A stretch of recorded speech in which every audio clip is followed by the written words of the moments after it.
아, 충격적입니다. 네, 이 여성이 4년 전에 한 남성을 알게 됐는데요. 그렇게 2016년 2월부터 2017년 11월까지 1년 반 정도 되는 기간 동안 이 남성이랑 교제를 했습니다. 그동안에 이 남성은요, 자신이 헬스클럽을 운영하는 사람이다, 이렇게 소개를 했고요. 1년 정도 교제한 뒤에 결혼에 이르게 됐습니다. 자, 여기까지는 문제 없습니다. 그렇습니다. 2017년에 남성이 결혼을 했습니다. 결혼을 했는데 결혼하게 되면 뭘 해야 되죠? 혼인신고를 해야 되는데 이 남성이 혼인신고를 계속 미루고 있어요. 그러니까는 그 여성 가족들이 의심하기 시작합니다. 왜 혼인신고를 안 하고 있지 했더니 이 남성이 그 의심을 불식시키기 위해서 잔고가 14억이 들어있는 통장을 보여준 거예요. 돈이 이렇게 많아. 보여준 것도 그 가족관계 증명서라고 아시죠? 예. 깨끗하게 결혼한 게 없이 보여주니까 안심을 시켰습니다. 그런데 그 남성이 이 연락도 잘 안 되고 결혼한 뒤인데도 집에 잘 안 들어오는 거예요. 그러니까 이 여성이 볼 때는 이상하다 싶어가지고 행방을 수소문을 했는데 행방을 수소문을 한 결과 놀라운 사실이 드러나게 됩니다. 결혼을 했는데 집에 얼마나 안 들어왔으면 수소문을 해서 찾아냈을까요? 자, 그 놀라운 사실 체크포인트 짚어봅니다. 내 남편의 모든 게 가짜였군요. 네, 처음부터 끝까지 모든 게 가짜였습니다. 보통 거짓말하면 하나 정도 거짓말하는데 이 남편 이름, 직업 다 거짓말이었습니다. 더 충격적인 것은 아까 저희들이 알고 있지만 유부남인데 자녀까지 있었다는 거죠. 그럼 이게 어떻게 드러났을까? 지금 아까 막 집에 안 들어오니까 수소문 하는데 수소문을 하는 과정에서 다른 피해자까지 똑같은 수법으로 있다라는 걸 알게 되었는 거죠. 아까 우리가 이야기했죠. 결혼하고 4년이 지난 2021년 이 남성을 수사기관에 이제 결국 고소할 수밖에 없는 상황이 되었습니다. 자, 그러면 정확히 어떤 걸 속였는지 그것도 좀 설명 좀 해주시죠. 자, 일단 결혼식에 온 그 시부모님과 하객들 모두 다 가짜였습니다. 그리고 그 알바. 예, 알바, 하객 알바 뭐 이런 걸 쓴 거죠. 그리고 나중에 보여준 이 14억 원이 든 통장, 이거 역시도 위조된 거였고요. 심지어 배우자랑 자녀가 없는 것처럼 꾸몄던 가족관계 증명서, 이것도 위조였습니다. 여기에 더해서요, 이 남성은 이 사귀던 기간 동안 여성으로부터 헬스장 운영비 명목으로 총 1억 8,400여만 원을 편취했습니다. 박 변호사님. 네.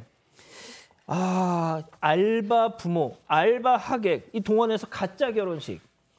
저렇게 열심히 살 거면 저런 진짜 정성과 열정을 다른 쪽으로 소비를 했더라면 뭘 해도 했을 사람이에요. 이게 지금 뭔가 한번 했을 때 다 먹히니까 하나하나 계속 거짓말을 한 거거든요. 뭐 그중에 범죄도 있고 범죄 아닌 것도 있지만 사실은 이 뭐 사람 동원해서 하는 거 이거는 뭐 범죄라고 보기는 어렵습니다. 어쨌든 간에 아주 정성을 다해서 치밀하고 계획적으로 한 명을 속이기 위해서 통장 바꾸고 뭐 가족관계 증명서 바꾸고 사람 동원하고 돈 편취하고 아주 뭐 계획적인 범죄를 진행을 했던 겁니다.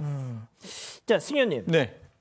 이게 진짜 이 피해 여성이 그래서 이렇게 수소문을 했더니 지금 이 남자의 사기 행각을 알게 되고 또 다른 피해자가 있다라는 걸 또 알게 됐어요.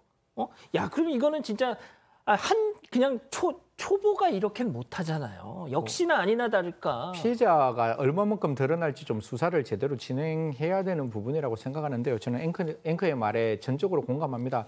이게 한두 번 해본 게 아니기 때문에 어떻게 하면 위조할 수 있고 어떻게 하면 속일 수 있고 어떻게 하면 돈을 이렇게 뜯어낼 수 있는 걸 알고 있는 상황이잖아요.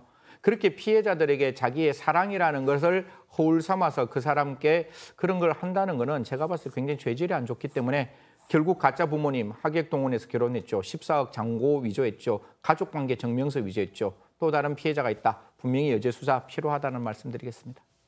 자, 박 변호사님. 일단 그래도 천만다행인 건 뭐냐면 진짜 결혼식은 올렸지만 혼인신고는 안 했다는 거. 예? 자, 그렇다면 뭐가 됐든 뭐 좀 살긴 살았잖아요. 사실혼 관계라고 볼 수 있는데. 그럼 돈은 받아내야죠. 사실혼 관계인데 지금 불법행위를 했습니다. 사기를 했기 때문에 민사적으로 봤을 때는 불법행위에 기한 손해배상 청구가 가능합니다. 뭐 편취한 금액도 마찬가지고요. 정신적 손해 금액도 있는 거고 혹시나 준 게 있으면 반환 청구도 가능한 상황이고 이제 형사적으로 봤을 때는 공문서 위조, 사문서 위조, 사기 여러 가지 범죄가 있어요.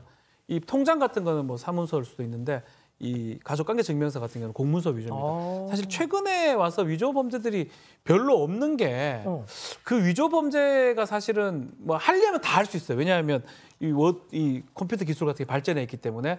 근데 사실 그거 해가지고 걸렸을 때 크게 처벌받을 수 있다는 게 인식이 퍼져 있기 때문에 안 하는데 이 하는 이유가 뭐냐면 한 번 해보니까 계속 되니까 하는 거예요. 통장 만들어 보니까 쏟고 그렇죠. 가족관계부터 만들어 보고 쏟고 아마 그렇죠. 이 성전이 좀 말씀하셨는데 여러 가지 범죄를 저질러서 가능성이 매우 높고요. 결과론적으로 돈을 편취하기 위해서 했던 거기 때문에 이 구속 기소된 사기 공문서 위조 사무소 위조로 구속 기소된 그런 상황입니다. 자, 뭐가 됐든 이 사건에서 이제 가장 그거는 이 피해 여성분이죠. 피해자의 인생은 정말 송두리째 부정당한 셈이 된 건데 이제 딱 만나가지고 돈 얘기 꺼내는 상대는 일단 좀 조심을 해야 될 것 같다는 생각을 좀 해봅니다. 두 번째 사건 이렇게 정리하고요. 이 사건의 진실을 추적하고 싶으십니까? 그렇다면 사반 채널을 구독해주세요. 지금까지 이자연 기자였습니다.